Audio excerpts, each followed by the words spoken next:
வணக்கம். உங்கள் பணம் உங்கள் கையில் திட்டம் புதுவையில் அமலுக்கு வந்தது என்று அரசு செயலர் ராகேஷ் சந்திரா தெரிவித்துள்ளார். இது குறித்து அரசு செயலர் ராகேஷ் சந்திரா கூறுகையில், புதுவையில் மத்திய அரசின் திட்டமான உங்கள் பணம் உங்கள் கையில் என்ற திட்டம் ஜனவரி 1ஆம் தேதி முதல் அமலுக்கு வந்தது. அதில் முதல் கட்டமாக சமூக நலத்துறையின் 4 திட்டங்களும், கல்வித்துறையின் 2 திட்டங்களும், ஆதி திராவிட நலத்துறையின் 1 திட்டமும் இந்த திட்டத்தின் கீழ் வருகிறது. இந்த 7 திட்டங்களும் மாணவர்களுக்கு கல்வி உதவித்தொகை வழங்கும் திட்டங்களே ஆகும். புதுவையில் 15 திட்டங்களே இந்த திட்டத்தின் கீழ் செயல்படுத்த உள்ளது. படிப்படியாக அவை அமல்படுத்தப்படும். இதன் மூலம் 14,000 பயனாளிகள் பயனடைவார்கள். மேலும் இந்த திட்டத்தில் சமையல் கேஸ், டீசல், உரம் மற்றும் ரேஷன் பொருட்கள் சேர்க்கப்படவில்லை என்று அவர் கூறினார். புதுவையில் காணாமல் போன மாணவி மயங்கிய நிலையில் விழுப்புரத்தில் மீட்கப்பட்டதை அடுத்து பாலியல் பலாத்காரம் செய்யப்பட்டாரா என்ற கோணத்தில் போலீசார் விசாரணை மேற்கொண்டுள்ளனர். புதுவை மதகடிப்பட்டு கொத்தபுரி நத்தத்தில் வசித்து வரும் நாகராஜ் என்ற தொழிலாளியின் மகள் அரசு பள்ளியில் +2 படித்து வருகிறார்.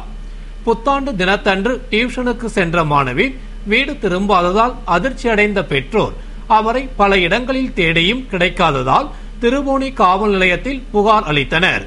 அப்பொழுது போலீசார் படிப்பு தொடர்பாக யார் வீட்டிற்காவது சென்றிருக்கலாம் என கூறி திருப்பி அனுப்பியுள்ளனர்.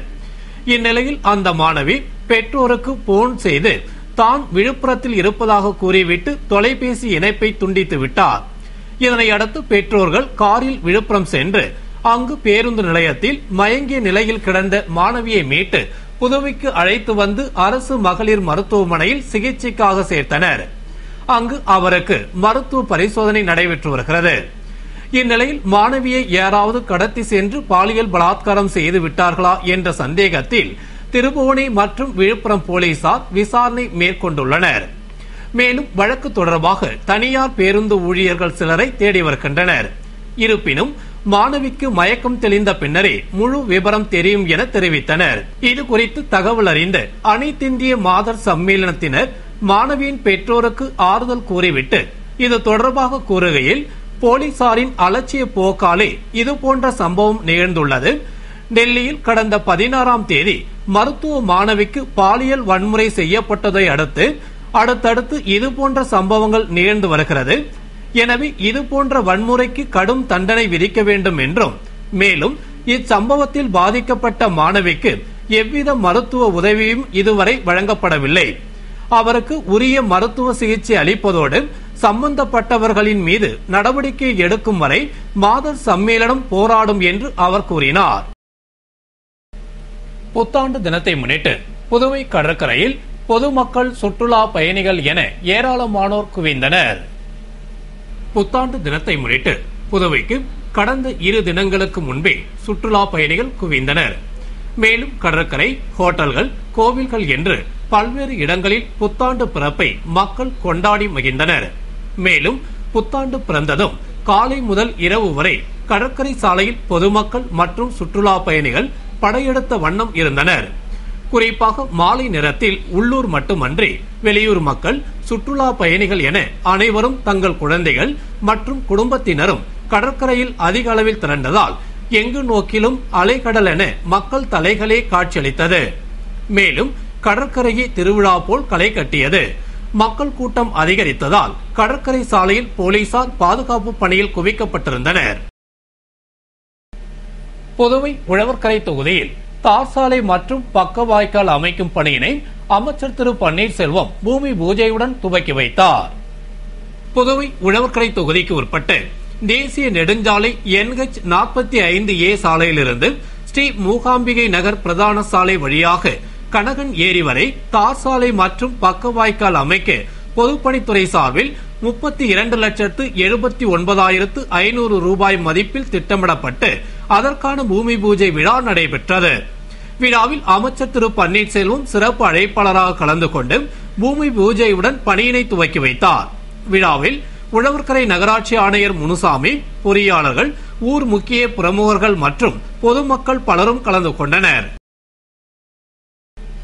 புதுவை வெள்ளியனூர் கடைவீதி அருகே கழிவுநீர் தேங்கி நோய் பரவும் அபாயம் ஏற்பட்டுள்ளதால் உரிய நடவடிக்கை எடுத்து கழிவுநீரை வெளியேற்றிட வேண்டும் என்று பொதுமக்கள் கோரிக்கை விடுத்துள்ளனர்.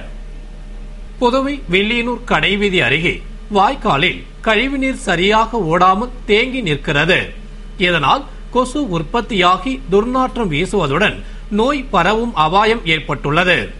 மேலும் இதுகுறித்து அப்பகுதி வியாபாரிகள் கொம்யூன் பஞ்சாயத்தில் கோரிக்கை விடுத்தும் இதுவரை எவ்வித நடவடிக்கையும் எடுக்காததால் வியாபாரிகள் மட்டுமன்றி அப்பகுதி மக்களும் கடைவீதிக்கு வருவோரும் அவ்வழியே செல்பவர்களும் மிகவும் பாதிப்படைந்துள்ளனர். எனவே போர்க்கால அடிப்படையில் நடவடிக்கை எடுத்து கழிவுநீரை வெளியேற்றிட வேண்டும் என்று அப்பகுதி மக்கள் கோரிக்கை விடுத்துள்ளனர். புதுவை மண்ணாடிப்பட்டிலிருந்து திருப்பதிக்கு புறப்பட்ட வைஷ்ணவ பக்தர்களின் பாத யாத்திரையை காங்கிரஸ் செய்தி தொடர்பாளர் வீரராகவன் மற்றும் நிர்வாகிகள் துவக்கி வைத்தனர். புதுவை மண்ணாடிப்பட்டிலிருந்து திருப்பதிக்கு 20 வைஷ்ணவ பக்தர்கள் 10 சிறுவர்கள் அடங்கிய குழுவினர் வைஷ்ணவ பக்தர் கந்தசாமி தலைமையில் அருளி முன்னிலையில் புறப்பட்டு பாத யாத்திரையாக புனித பயணம் மேற்கொண்டனர். புனித பயணத்தை காங்கிரஸ் செய்தி தொடர்பாளர் வீரராகவன், செயலாளர் முத்தழகன், சிறப்பு அழைப்பாளர் கண்ணபிரான் ஆகியோர் துவக்கி வைத்தனர். புனித யாத்திரை கூட்டேரிப்பட்டு, காஞ்சிபுரம், திருத்தணி வழியாக திருப்பதி சென்றடைகிறது. 5 நாட்கள் பாத யாத்திரையாக புறப்பட்ட புனித பயண துவக்க நிகழ்ச்சியில் ஊர் முக்கிய பிரமுகர்கள் மற்றும் பொதுமக்கள் கலந்து கொண்டு வழியனுப்பி வைத்தனர். பணி நிரந்தரம் செய்ய கோரி முன் ஆரம்ப பள்ளி ஆசிரியர்கள் சங்கத்தினர் கல்வித்துறை முன்பு தர்ணா போராட்டத்தில் ஈடுபட்டனர். புதுவை முன் ஆரம்ப பள்ளி ஆசிரியர்கள் கடந்த 2006ஆம் ஆண்டு பணியில் அமர்ந்து இதுநாள் வரை 5000 ரூபாய் பெற்று வருவதால் பணி நிரந்தரம் செய்ய கோரியும் தங்களது கோரிக்கையை அரசின் கவனத்திற்கு கொண்டு செல்லும் வகையிலும் கல்வித்துறையின் முன்பு தர்ணா போராட்டத்தில் ஈடுபட்டனர். போராட்டத்தில் அரசு ஊழியர்கள் சம்மேளன துணைத் தலைவர் ஜெயராமன், பொதுச் செயலாளர் புகழேந்தி, துணைத் தலைவர் கௌரி, செயலாளர் கனிமொழி ஆகியோர் பங்கேற்று வாழ்த்தி பேசினர். சங்க தலைவர் ருக்மணி தலைமையில் நடந்த போராட்டத்தில் முன் ஆரம்ப பள்ளி ஆசிரியர்கள் திரளாக கலந்து கொண்டு கோரிக்கையை வலியுறுத்தி கோஷமிட்டு ஆர்ப்பாட்டம் செய்தனர். புதுவை ஸ்ரீ வக்ரதுண்ட மகா கணபதி கோவிலில் புத்தாண்டு பிறப்பை முன்னிட்டு நடைபெற்ற சுவாமி வீதி உலாவில் வட்டார காங்கிரஸ் தலைவர் ஏகேடி ஆறுமுகம் பங்கேற்று சுவாமி தரிசனம் செய்தார். புதுவை தந்தை பெரியார் நகரில் எழுந்தருளி உள்ள ஸ்ரீ வக்ரதுண்ட மகா கணபதி கோவிலில் புத்தாண்டு பிறப்பை முன்னிட்டு சிறப்பு பூஜைகள் நடைபெற்றது. விழாவிற்காக கணபதிக்கு சிறப்பு அபிஷேகம், அலங்காரம் மற்றும் ஆராதனை நடைபெற்றது. தொடர்ந்து சிறப்பு ஆபரண அலங்காரத்தில் மின் விளக்குகளால் அலங்கரிக்கப்பட்ட வாகனத்தில் மேலதாள இன்னிசை முழங்க வான வேடிக்கையுடன் சுவாமி வீதி உலா நடைபெற்றது. விழாவில் கதிர்காமம் வட்டார காங்கிரஸ் தலைவரும் இந்திரா நகர் பொறுப்பாளருமான ஏகேடி ஆறுமுகம் கலந்து கொண்டு வழிபாடு செய்தார். மற்றும் ஏராளமான ஆன்மீக அன்பர்கள் பங்கேற்று சுவாமி தரிசனம் செய்து விநாயக பெருமானின் திருவருளை பெற்றனர். இவ்விழாவிற்கான ஏற்பாடுகளை அறங்காவல் குழுவினர் மற்றும் ஊர் பொதுமக்கள் செய்திருந்தனர். புதுவையில் ரேஷன் கார்டுகள், ஆதார் அட்டைகள் வழங்கப்படாத நிலையில் உங்கள் பணம் உங்கள் கையில் திட்டத்தை செயல்படுத்துவதற்கு பாரதிய ஜனதா கட்சி எதிர்ப்பு தெரிவித்துள்ளது. இது குறித்து பாரதிய ஜனதா கட்சியின் மாநில செயலாளர் சுவாமிநாதன் விடுத்துள்ள செய்தியில், புதுவையில் உள்ள அனைவருக்கும் இதுவரை முழுமையாக ஆதார் அடையாள அட்டையோ புதிய ரேஷன் கார்டுகளையோ வழங்கப்படாத நிலையில் உங்கள் பணம் உங்கள் கையில் திட்டத்தை எப்படி அமல்படுத்த இயலும்? இது ஏழை எளிய நடுத்தர மக்களை ஏமாற்றும் செயலாகத்தான் இருக்கும். மேலும் சென்ற வருடமே ஆதார் அட்டைக்காக புகைப்படங்கள் உள்ளிட்ட ஆவணங்கள் பெறப்பட்டும் சிலருக்கு ஆதார் அட்டை வழங்கப்படவில்லை மற்றும் ஸ்மார்ட் கார்டு திட்டத்தை காரணம் காட்டி புதிய ரேஷன் கார்டுகளுக்கு விண்ணப்பித்தவர்களுக்கு முறையாக ரேஷன் கார்டு வழங்கப்படவில்லை.